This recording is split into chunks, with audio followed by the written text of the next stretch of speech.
It's OPB Politics Now for Friday, August 9th. I'm Dirk Vanderhart. We're taking a break from the normal pod this week, but with good reason. OPB's Think Out Loud host Dave Miller recently sat down with Governor Tina Kotek for a lengthy discussion that touches on cell phones in schools, the controversy over First Lady Aimee Kotek Wilson, and lots more. It's well worth your time, and we'll be back next week with our regular show. Thanks for listening. This is Think Out Loud on OPB. I'm Dave Miller. We're spending the hour today with Oregon Governor Tina Kotek from her office in Salem. We were last here in October of 2023. That was before the Portland Public Schools teachers' strike brought renewed attention to school funding statewide, before Oregon lawmakers recriminalized the possession of drugs, before a state of emergency was declared to address the fentanyl overdose crisis in Multnomah County, before the governor backtracked on a plan to create an Office of the First Spouse, and before the U.S. Supreme Court ruled on a homelessness case out of Grants Pass. There's a lot to get to, and we can jump right in. Governor Kotek, thanks a lot once again for giving us a full hour of your time. I really do appreciate it. You're welcome, Dave. I feel like we should do it more often. That's a lot since October. Let's do it more often. Let's do it twice a year. There you go. I want to start with national politics first. There's a lot to dig into in Oregon, but it's been as dramatic a week in Democratic Party politics as I can remember in my lifetime. The whirlwind of the devastating debate performance for President Joe Biden, and then the push for him to drop out, to step down. He didn't, then he finally did, and now Kamala Harris, in a really surprisingly quick way, has re-energized the party, and then this week, her pick for one of your fellow Democratic governors, Tim Walz, to be her running mate. What have the last few weeks been like for you as a Democratic leader? I think anybody in Democratic leadership has watched and been surprised, upset, sad, shocked. I mean, there have been a lot of emotions the last 3 to 4 weeks. But where we are today, it's excitement, it's enthusiasm. I had a chance to watch the kickoff rally last night on YouTube. In your home state, old home state. In old home state, Philadelphia, in Pennsylvania. And what I'm excited about is we're back to talking about issues. And you saw that in that kickoff rally, talking about values, talking about issues, why Democrats are focused on certain issues, because that's what voters want to talk about. They want to get past the drama. They just want to talk about what's going to make their lives better. What's been the biggest surprise for you politically in the last 4 weeks? I have been pleasantly surprised by a couple things. One, the courage of President Biden to say that I was always meant to be transition. We have to win in November. I don't know anything about his decision. I was not involved in any of those conversations at that level. But he did the right thing. That is a tremendous thing for someone in elected office at his level to do. And it's amazing that we have such a qualified vice president in Kamala Harris who can step in and has galvanized people. She's a unifier. People are excited. Her selection of Governor Tim Walz from Minnesota is tremendous. I know Tim. I know his wife, Gwen. Just really down-to-earth people who I think are going to connect with voters across the country. So I think Democrats are in a very good position to win in November. All right, let's switch to Oregon politics, Oregon policies. How are you thinking about homelessness policy in Oregon in the wake of the Grants Pass v. Johnson Supreme Court decision? Well, I don't think it'll come as any surprise to anyone that I'm focused on doing the work of making sure people get the services they need. Just to bring everybody back, when I first came into office, I said, we have a state of emergency when it comes to unsheltered homelessness. That was day one. Day one.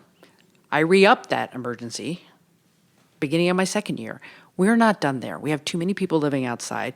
I do think we're making progress. I think we have focused on keeping people housed, rehousing people, setting up more predictable shelter across the state, and I think we're seeing progress. But that's where I'm focused on. The Grants Pass case is very specific, but every day Oregonians are sleeping outside, and that's what I'm focused on.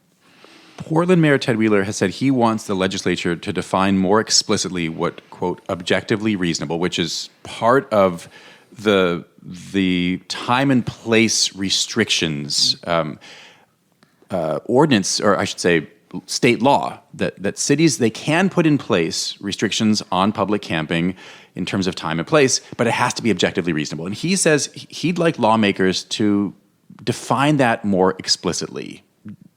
Do you agree? Well, he's told me that directly. I still meet with him on a regular basis, him and the chair of Multnomah County. We talk about these things. Cities across the state have implemented their time, place, and manner ordinances in reaction to the law, and they're figuring it out. If legislators don't believe objectively reasonable as a standard is clear, then they should make some adjustments. And that is why we have a legislative process. Well, what does it mean to you? I mean, so for example, the grants pass law that was at the center of this lawsuit, the one that the majority of the Supreme Court said they didn't have a problem with, it said that people couldn't use blankets or pillows or cardboard boxes while sleeping outside within the city limits, and if they did, they could be fined or hit with park exclusions or criminal trespass charges. In your mind, is that objectively reasonable? Well, I go back to what the law is today in Oregon, which the Supreme Court decision was very specific to the grants pass case, but we have a law in place that says cities, counties, local governments, you have to tell people where they can be. I think the biggest challenge, for example, that we had in the first iteration from the city of Portland when they started their ordinance and it was held up in the court is they weren't clear for people about where people could be. They just told them all the hundreds of places they couldn't be. If you're experiencing unsheltered homelessness, you need to know, where can I be? And where can I get services? And I think that's what you're seeing in other places. Are you saying that, I mean, so my read of it, and it's possible you say this is up to lawmakers, it likely is also going to be up to judges to say that this city, their particular ordinances, they don't pass much, they go against this state law. But right now, there's no precedent. None of those cases have gone before the court. The court in Multnomah County didn't rule one way or the other. That could be an opportunity for legislators to have more definition. When I helped on that bill when I was Speaker of the House, we had folks from the cities, we had advocates there. Everybody sat down and said, what's the best way to do this, to provide clarity for the cities? If it's not clear, they should go back to the drawing board. But again, I will say that some cities are doing just fine. They have figured it out. Maybe Portland's more complex because it's larger. But without court interpretation, perhaps the legislature has to define that. But is the point you're making about the grants pass law that it's your feeling that in the way the details of law that I just read, they're written, that it doesn't seem like there is any place where people could publicly camp, and so that does go against either the spirit or the letter of Oregon's law? I mean, is that your read on it? Well, that was the situation in Grants Pass, and that case has taken many years to get up to the Supreme Court, but they were basically running people out of town and finding them excessively. And what and the Supreme So Court it's a said little that's different. the Supreme Court said that's totally fine. I'm asking you if you think that is okay under Oregon law, current Oregon law. Under current Oregon law, it is not. Okay.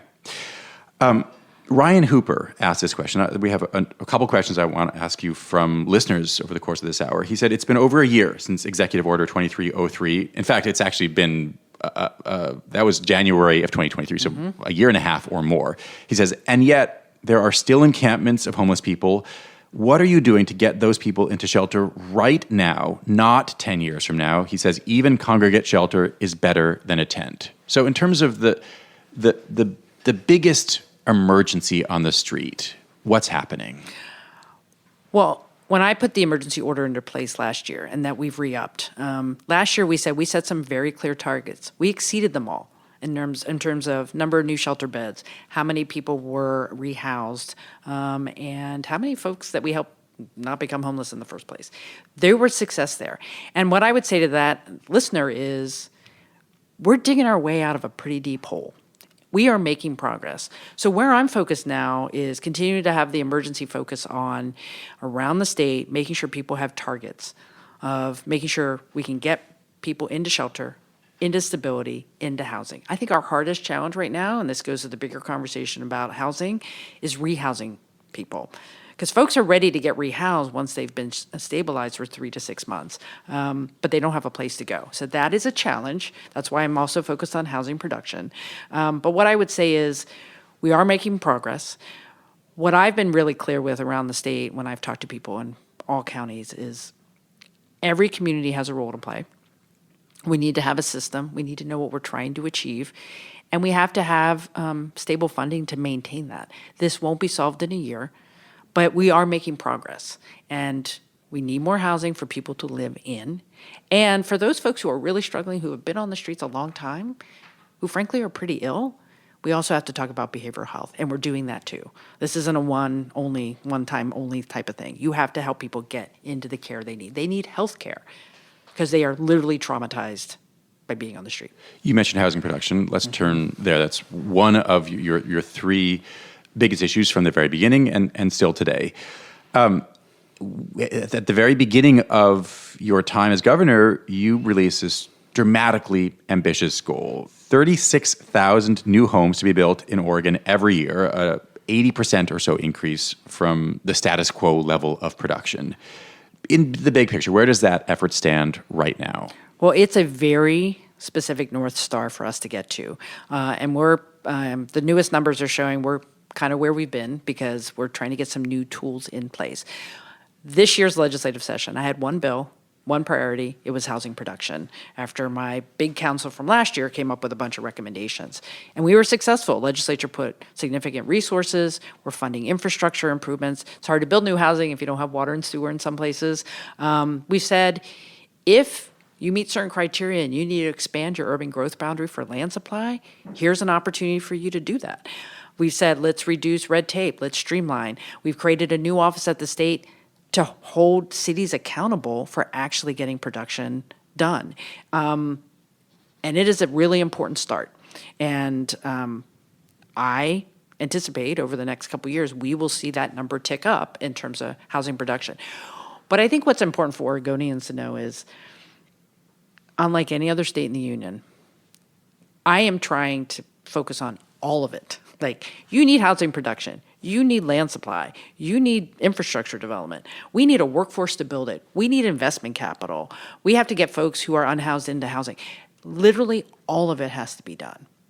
And I hope Oregonians know and can be proud of the fact that we are taking all of these things on at once, because I don't think you can solve it without doing it all.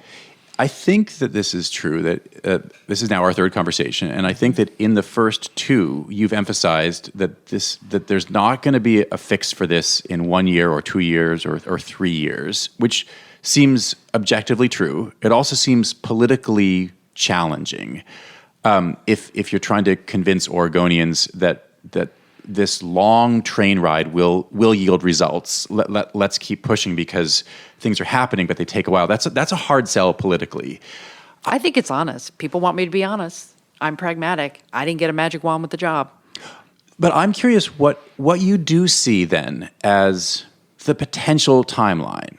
So if it takes all of these different levers that you have to pull, each one is challenging. Even just, for example, the land use one alone, in the past we've talked about, and you've been pushed a lot from some of your longtime allies and friends. They say that you're not paying enough attention to land use, to environmental rules. We needn't get into that again. That's just one example of this, right? That's an example of the political challenges here. So, but to stick with the heart of the question, what do you see as a reasonable, honest timeline before all of the different things you're talking about will truly yield fruit? Here's what I'm going to be looking for next year in particular. Are our housing start numbers up? Do all of the projects that the legislature funded around infrastructure, shovel-ready projects, are they on course to be finished? That's why after the session was over, our team reviewed all of those individual allocations. It's like, what is the timeline? Some of them were this year, some of them were next year, some of them were 2026. We are trying to put all that in one spot so we can track it better, but I want to see more new housing starts next year. Meaning, so in 2025, and what happens if there aren't more housing starts? Then we're going to reassess and keep going, and I'm going to ask people, okay, we've given a set of tools. We're clearly not being aggressive enough, right? I think we've put a right mix of opportunities, options, tools for developers and both for-profit and nonprofit for them to improve our housing starts. If it's not doing it, then we're going to come back and say, like, this isn't working. We need more. And I've been very clear with people. I mean, in this session when people were pushing back on what I thought was a very specific tool around urban growth boundary expansion. You have to meet certain criteria. 30% of what you would build would have to be affordable, which is a very high standard nationally. I said, let's see how that works. And if it doesn't work well, we might have to come back with something else. Because people are like, we need more. I'm like, let's see how it's working. We got to give it a year and see if it's doing what we've intended it to do. That's what you always do in public policy. You have a goal. If it's not working, you reassess and try something else. I am never going to take my eye off the ball when it comes to housing. It is the number one issue for our state. Yeah, I'm curious even just for that one policy piece about a percentage of housing that has to be affordable. Is that good policy? It has a good intent, right? But it's another way to maybe gum up the works. How do you think about even just that policy alone? We will not be successful as a state if all the new housing production is out of reach for people. But could you be more successful if you remove some of the governmental fetters and let loose a lot more housing production that then, with the market, means some of it will be affordable? Or do you not believe that theory? Well, the private sector will drive certain prices because they have to, have a return on investment. One of the key roles for the state and for government in general is on the affordable side. At 30% or 60% of median income, the state, if we're going to meet our goals around providing enough affordable housing, we do need to weigh in there.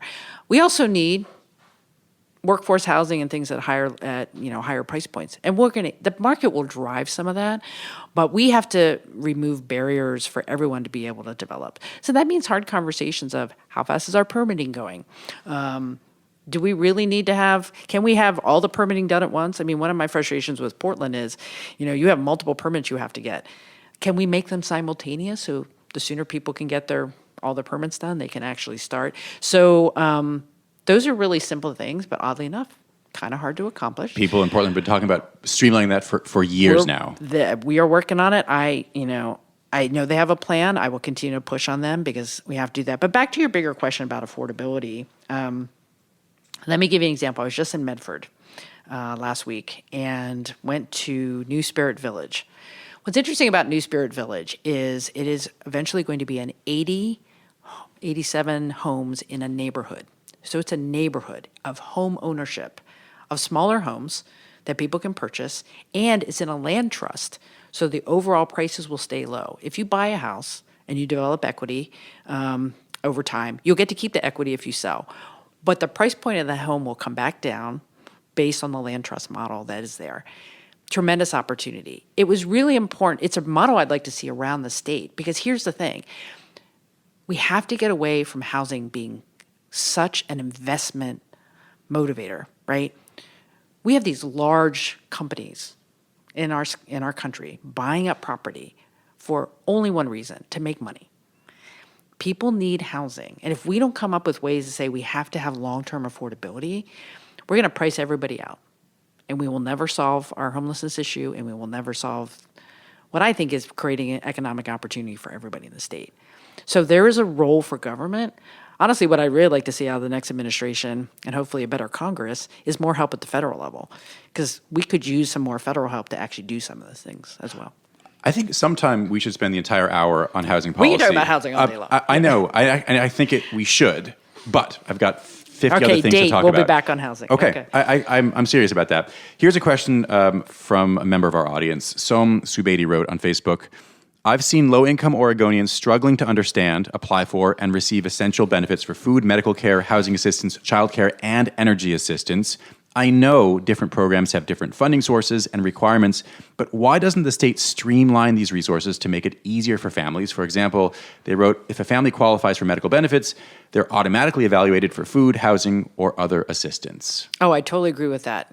I started my work as an advocate asking those same questions. Why can't we make this easier? What was the answer that you got when you asked that question? Well, back in the day, everything was paper. And I could bore you with the details of fighting against a 20-page food stamp application. But now everything's online. I do think we have consolidated to the degree that we can the ability to say, if you're eligible for this, you could be eligible for these other things as well. But we're not there yet. One of the things, and one of the reasons I ran for office for this job, was to improve customer service at the state level. We got great people working in state government, and it can get siloed. by funding stream, by agency. It's like customer service experience should be the focus of everything we do at the state. And we're actually working on a customer service policy. When are people going to get responses from folks? I'm not happy about what's happening at the employment department. I inherited a new system that is still having difficulty getting benefits out for folks. Believe me, I have regular conversations with our agency directors about how much better can we do on customer service so people can get what they need. How do you assess? It's funny to think about customer. I know what you mean by customer service or constituent service or Oregonian resident service. How do you assess? How do you know if things are working or if they're not? How long is someone sitting on a phone? How do you hear that? How do you find that out? We see the numbers from the employment department. You ask for them? Oh, yeah. That new system says, well, our response time has improved by 2 minutes. I'm like, well, keep going, right? It's still too long for someone to be sitting on a phone waiting to talk to a live person. In a lot of our benefit programs, how long did it take from application to issuance of the benefits? If we're not hitting a target, why not? Let's do better. We do track those kind of metrics. And my expectations for our agencies is that's a goal. Customer service is a goal. You need to hit your targets. If you're just tuning in, we're talking right now with Oregon Governor Tina Kotek. We're coming to you from her office in Salem. Let's turn to the big changes in drug laws. Lawmakers overturned about half of Measure 110, the most famous half, the drug decriminalization part. They recriminalized the possession of small amounts of drugs in the last legislative session, paving the way for counties to set up so-called deflection programs as a way to keep people out of jail. Counties are getting some state money now to set up those programs. Police can start arresting people and charging them with misdemeanors for drug possession in September, next month.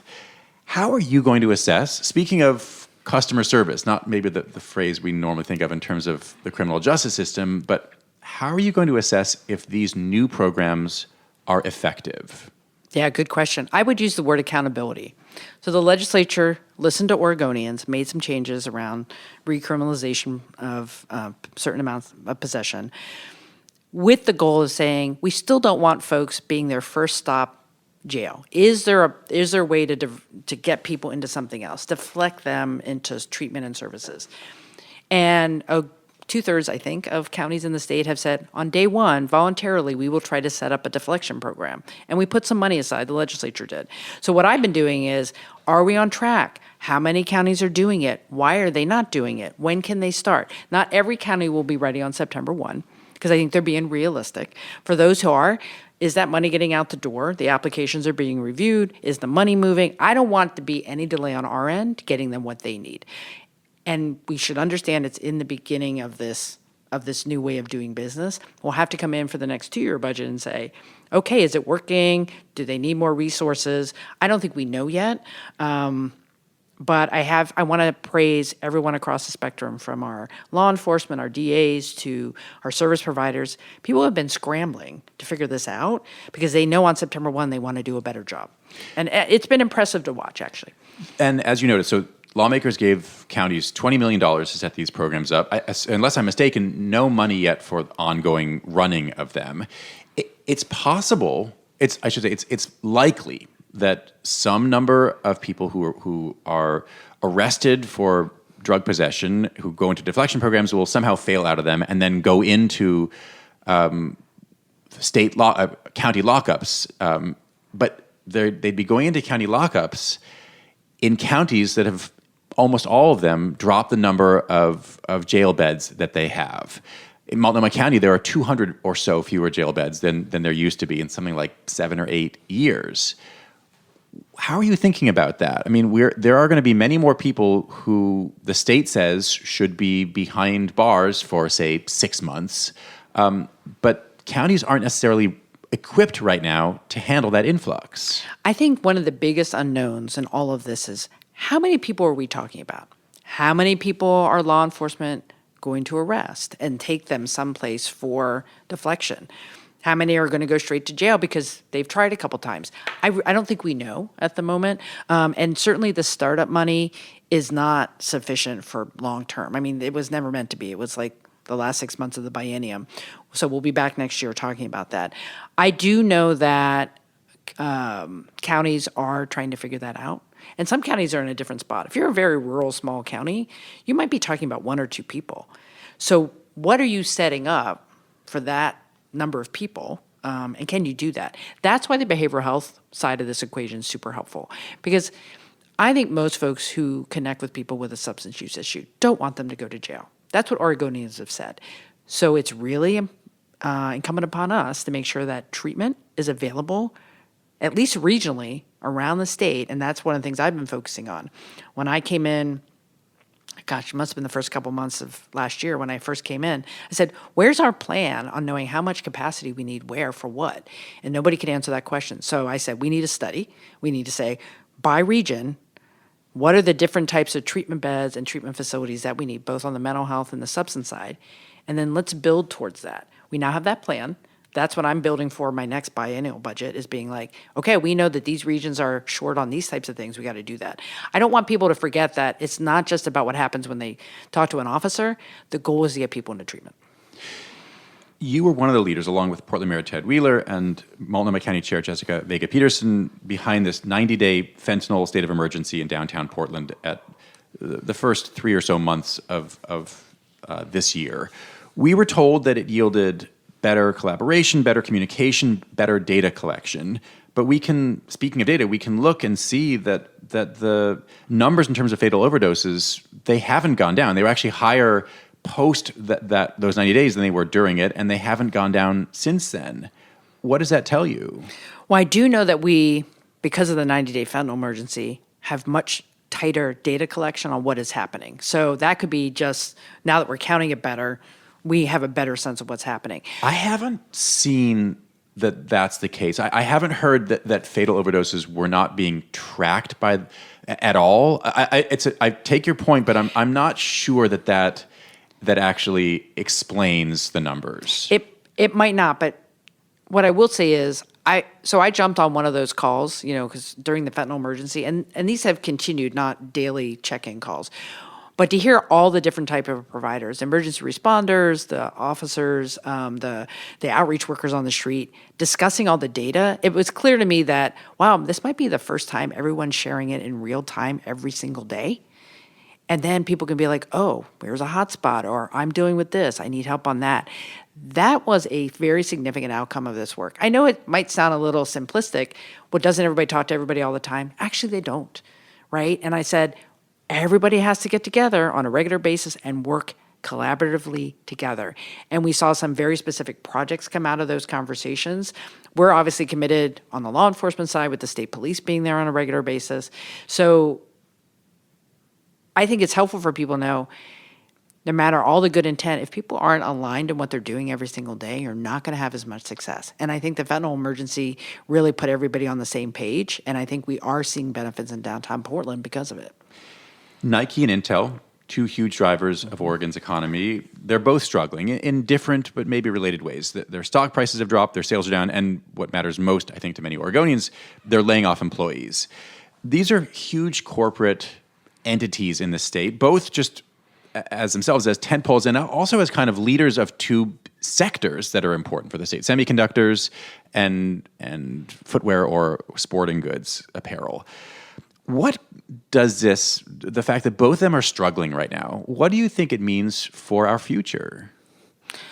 Well, I do think the economy nationally, not only in Oregon, but nationally, is still doing a little bit of reset post-pandemic, a little bit of a pandemic hangover. So markets have shifted, supply chains have shifted. Intel and Nike are not going out of business. It's definitely obviously has human impact for anyone who might be losing their job and getting laid off or taking, early retirement. And these are really strong companies. They're recalibrating. They're going to be here. And what's important is they have also spawned very strong sectors in Oregon. The athletic apparel sector, very strong. The semiconductor, advanced manufacturing sector, very strong. And so while it might be difficult for Intel and Nike right now, I feel like across our economy in those sectors, we're in good shape. And I think I will watch it as governor, make sure that, if there's workforce needs or other investment needs, we'll keep an eye on it. But I think this is a reset that they will weather and we'll be fine. Sharon Ungren asked on Facebook, how do you plan to address the ever-increasing huge cost of power, especially for people on fixed income? At this rate, people will have to sell their furniture to pay their power bills. Just for some context here, rates for PGE and Pacific Power customers went up by about 33% over a recent 2-year period, and now Pacific Power is asking the Public Utilities Commission for a nearly 22% increase for residential customers next year. I do note that this is not, you don't set the rates. There is a public process to respond to the rate requests by these companies. But this is a huge issue for Oregonians right now. How do you think about it? I'm very concerned when I see the cost of living going up for Oregonians. We saw inflation, while it might have gone down a little bit, cost of food has not gone down. Utility prices are up, cost of rent is up. I'm concerned about all those things. Insurance rates. So I am watching what's happening at the PUC. I know there's a lot of strain on PG and Pacific Power because of the wildfire work. Let's figure out how to address that without putting on the backs of the ratepayers. We have What's an idea for how to do that? If they say we have to pay millions of dollars because we got sued and we lost, and there's every day there are new lawsuits. Now timber companies are suing them as well. How do you insulate ratepayers from the costs that these companies are bearing? Well, I think if you have been subject to very, very large lawsuits, the ratepayers should not make up for that. Shareholders should. Shareholders should, not ratepayers. So that's a direction for the PUC? Well, I think that's where we are right now. I think that's where they are. But this is an issue for California, for Oregon, many, many states, right? I think the one hidden challenge that no one's talking about, or not a lot, is insurance. Wildfire, disasters. That's actually something that people on our website wanted to ask you about. Homeowners insurance due to wildfires. Overall insurance issues. We need help from the federal government. The legislature has done some bills around making sure that your rates don't get astronomical if you live in a certain place. But we have more work to do there. Insurance companies, they're private sector. It's based on what they need to pay out. There are ways, and PUC, for example, I don't want to get into too much detail because I don't want to get over my skis, but I do think there is a conversation going on how do you protect on these increased liabilities so they don't get passed on to ratepayers. But in the meantime, what I've been directing my agencies is protect working class folks, low-income households. We passed legislation when I was speaker to protect the rates of low-income ratepayers, to make sure that they aren't priced out of having a basic need met in terms of utilities. Insurance rates are going up. I've directed the Department of Consumer and Business Services and said, look at those rate increases. Are they really valid? Do we really need all that? Those companies really need those rate increases. We've got to try to tamp down the cost of living increases for across the board for Oregonians. Because they're really feeling it in the pocketbook, and I am concerned about it. I want to turn to K-12 education. What's top of mind for you for Oregon schools just weeks before kids head back to class? Two things. Making sure our schools are ready to help our students be as successful as possible. And safety, making sure students feel safe, feel like they belong. Absenteeism is still a large issue. We want kids to show up, be in the classroom, and learn. So those are, I think, two big priorities for the coming school year. I've certainly been involved in making sure we're addressing some of the budgetary issues for our districts. That is more not for this coming school year, but for the next 2 years, and lots on our minds. I want to make sure every kid can read at grade level. I want our kids to show up. I want our teachers to feel supported. I feel like we're turning the page a little bit on where our schools are, but there are some hard conversations ahead. Speaking of the budget questions, in recent months, you've been talking about pushing for a change in the way K-12 funding is calculated. The details are actually relatively complicated, but the bottom line, I think, is not. It's that it would add something like an additional $500 million for a 2-year budget cycle, which is not insignificant. I mean, it's a gigantic amount of money, and it's not an insignificant piece of the school's fund, state school fund. Two things. Where would that money come from? Maybe what would it not go to instead? And what would you want it to be spent on? Well, where I start is, where are my priorities in the budget? And one of the commitments I made, you mentioned we haven't seen each other since October. We had the strike in Portland. Just weeks after you and I talked. Right. And other school districts have also been challenged. They haven't gone to strike, but they've been in mediation, very difficult budget conversations. Salem here came close. Salem had to do some layoffs, right? It was very difficult. As governor, I think it's important, as the primary funder, because of property tax reform, the state's money is a big chunk of K-12, making sure it's predictable, is as close as possible to what the core budgets of districts need to be. That kind of base funding to keep the doors open, keep everybody paid. Making sure that number really reflects what districts need. That's what we've been involved in. That's where that $500 million number comes from. So I made a commitment. We're going to fix some of the technical issues so the base funding is closer to what districts actually need. So I'm committed to putting that in my budget. I don't know what kind of impact it will have across the board. You suggest, and the legislature decides in Right. terms of the budget. Well, and I haven't seen the revenue forecast yet. So I'll be having to weigh all the different priorities for the state. But it is important for our districts to have predictability and a number that's closer to what they need to function. Now, I've been really clear with folks. It's not just about making the number bigger. What are we getting for it? What's the outcome? What's the accountability there? Remember, I helped make sure we have $1 billion more per year in the Student Success Act. That also goes to districts. How is that being spent? Are we seeing the outcomes? We know things can work to improve graduation rates and improve outcomes for our students. So my bargain, as it were, with our school districts, I'm going to fight for more money, but I'm going to ask hard questions about what you're doing with the money. What's an example of a hard question? Well, the accountability, there's a work group right now that was established by the legislature. It's probably a little bit behind the funding conversation at the moment. But it's when you say we're going to hire teachers to do a certain thing, are we seeing improvements in reading scores and math scores? Are we seeing improvements in attendance?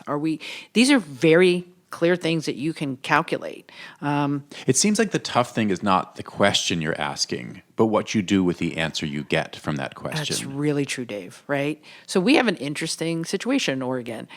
We want the state to give a lot of money and not ask a lot of questions. We want local control. Well, where are those boundaries? I feel as governor, local control is not a good enough answer anymore.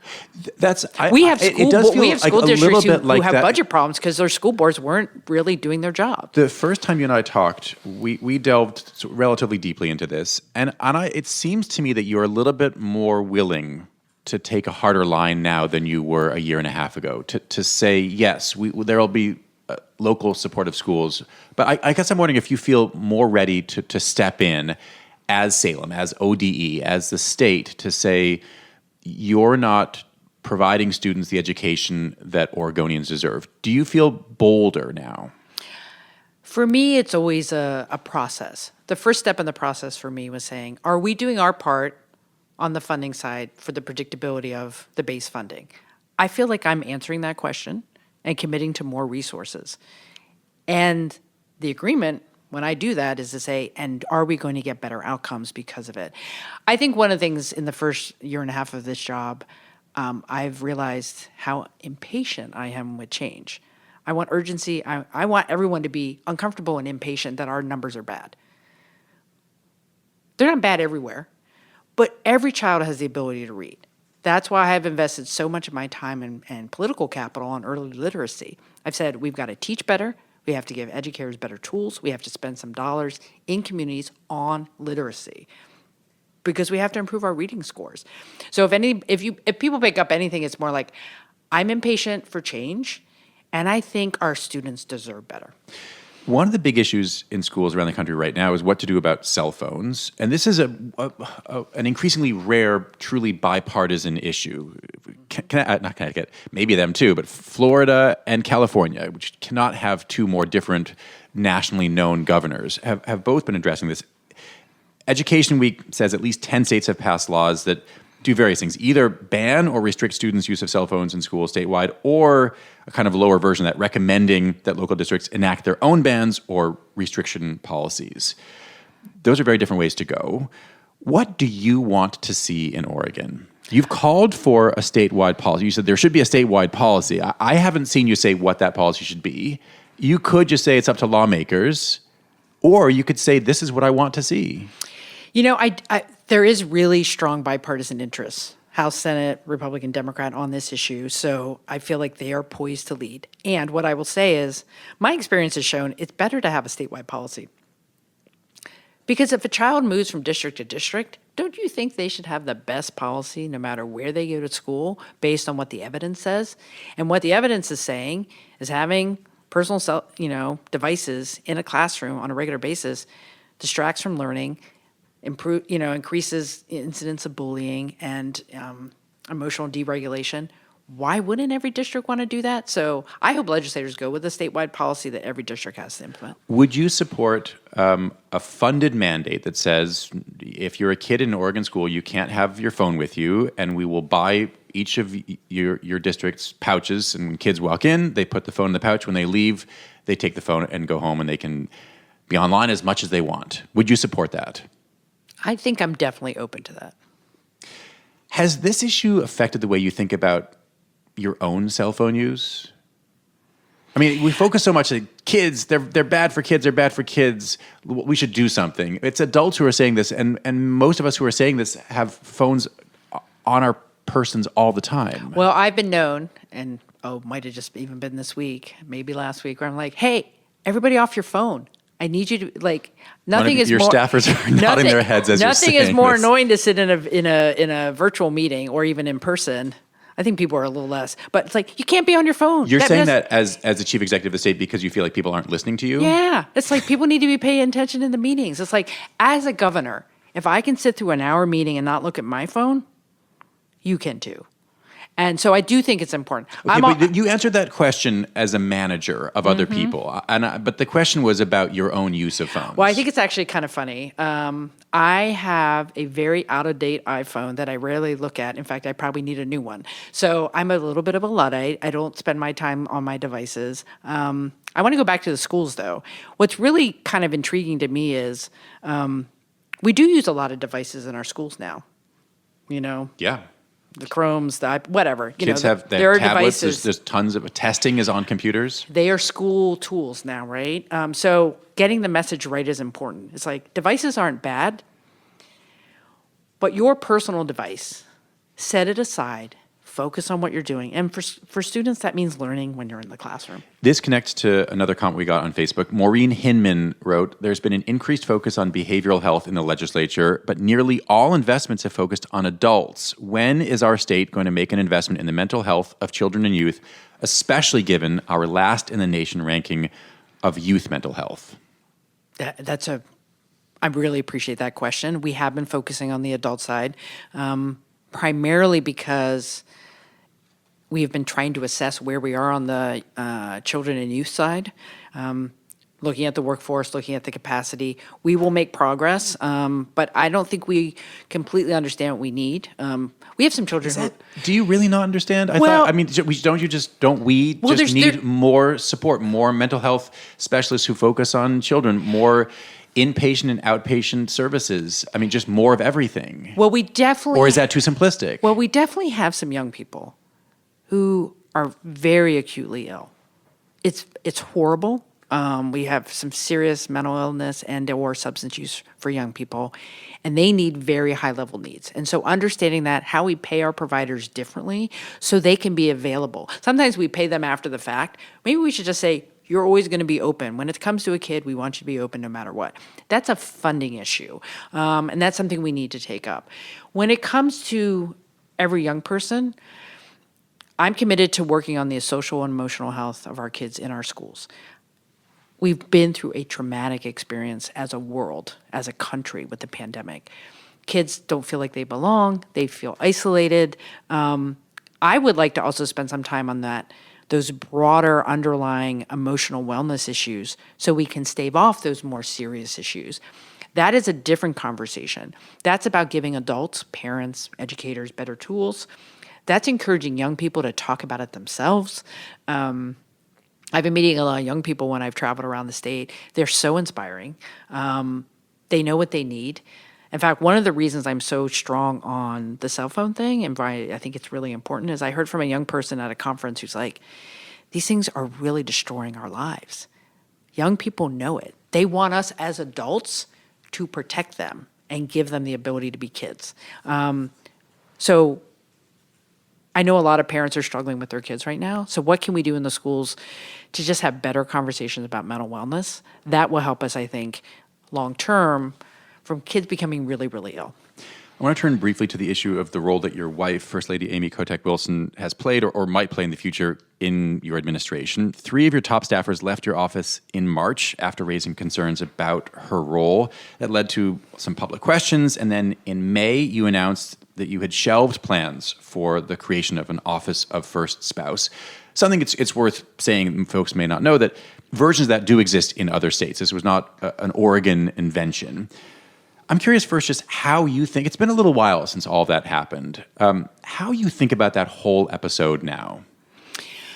What I think is people had interest, there was public scrutiny, and I think we responded as best we could. I think we could have thought it through some more. When you say it, what do you mean? Well, this whole idea, I mean, we haven't had an active first spouse here for a long time. I've been really fascinated in the last couple of days reading, just yesterday, reading about the stories of Gwen Walz, First Lady of Minnesota, wife of Governor Walz, who's now our vice president candidate for the Democrats. She's been very active in Tim's administration, right? Did you read that with jealousy? No, I read it and I just kind of smiled and said, Oregon should have an active first spouse. Look how great it is in Minnesota, right? Why? Well, why should any state have an active first spouse? When we elect you, right. Minnesotans elected Tim Walz, not your spouses. I mean that as a serious question. Well, how about this? We do elect me. I was elected. I don't live in a vacuum. Aimee and I have been married or been together for 20 years. She's my partner. All the time I was Speaker of the House, right? We come as human beings to this conversation.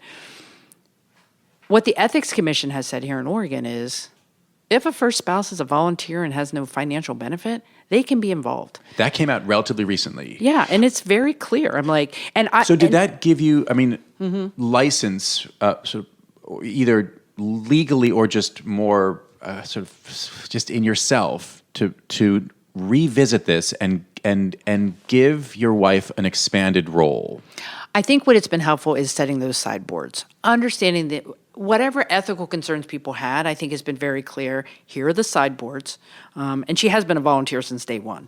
There's been no conflict there. She has been volunteering, so it's good to know that is a path to follow. What I know is we share the same values and the same interests in helping Oregonians. Whatever she does do will be in complete alignment with the priorities that I've set based on what voters have asked me to do.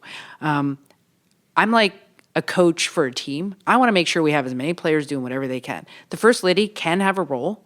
It's a volunteer role, and she can add to the things that I'm working on. I think anytime we get more capacity to do stuff, it's a good thing. How would you ensure that the rest of the folks that work under you, that they feel comfortable, say, voicing concerns they might have? I mean, and we should say that the issue that she has been most tied to, both professionally and personally, and with real interest, it seems, is behavioral health issues. One of your key issues. So it's not like, I don't mean to put down school lunches, but Michelle Obama was known for school lunches, which is less central to the functioning of federal government than behavioral health is for Oregonians.